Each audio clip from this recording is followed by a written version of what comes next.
தனுசு ராசிக்காரர்களுக்கு இதுவரைக்கும் 7ஆம் இடத்திலிருந்து குரு பகவான் பார்த்துக்கிட்ட நிலைமையில 8ஆம் இடத்துல மாறி இருக்கிறார். ஆனா உச்சமாக இருக்கிறார். வாரத்தின் ஆரம்பத்துல 10ஆம் இடத்துல சந்திரனும் சுக்கிரனும் இருப்பது மிகப்பெரிய யோகம்.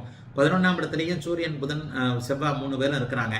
12ஆம் இடத்திற்கு இப்போது குருவின் பார்வை இருக்குது. இந்த வாரத்திலிருந்தே உங்களுக்கு அதிக செலவுகள், அதிக பயணங்கள், வெளிநாடு வெளிமாநில லாபங்கள், ஏற்றுமதி இறக்குமதி தொழிலில் இருக்கக்கூடியவர்களுக்கு ஒரு 50 நாட்களுக்கு சாதகமான பலன்கள் அப்படின்னு பெரிய அளவுல தனுசு ராசிக்காரர்களுக்கு நல்லா இருக்குங்க.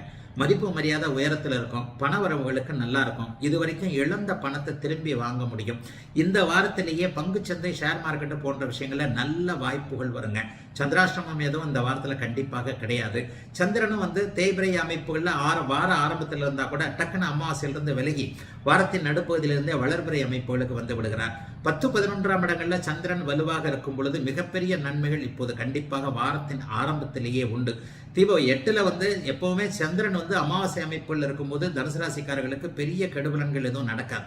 ஏன்னா ஏற்கனவே உங்களுக்கு 8ஆம் அதிபதியாக இருக்கக்கூடிய சந்திரன் எப்பொழுதெல்லாம் வலிமை இழக்கிறாரோ அப்போது உங்களுக்கு நல்ல பலன்கள் தான் கண்டிப்பாக நடக்கும்.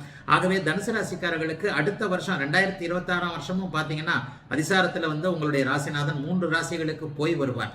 சிம்மத்துக்கு போவார், கடகத்துக்கு போவார், மிதனத்திற்கு போவார். ஆகவே பெரிய அளவில் சோதனைகள் எதுவும் இல்லாத இப்போது இருக்கக்கூடிய நிலைகளை அப்படியே ஸ்திரப்படுத்தி கொள்ளக்கூடிய நல்ல அமைப்பு இப்போது உண்டுங்க. கணவன் மனைவி உறவு கொஞ்சம் இணக்கமாக இருக்கும். சட்டப்பூர்வமான போராட்டங்களுக்கு தீர்வுகள் கிடைக்கக்கூடிய அமைப்பு உண்டு.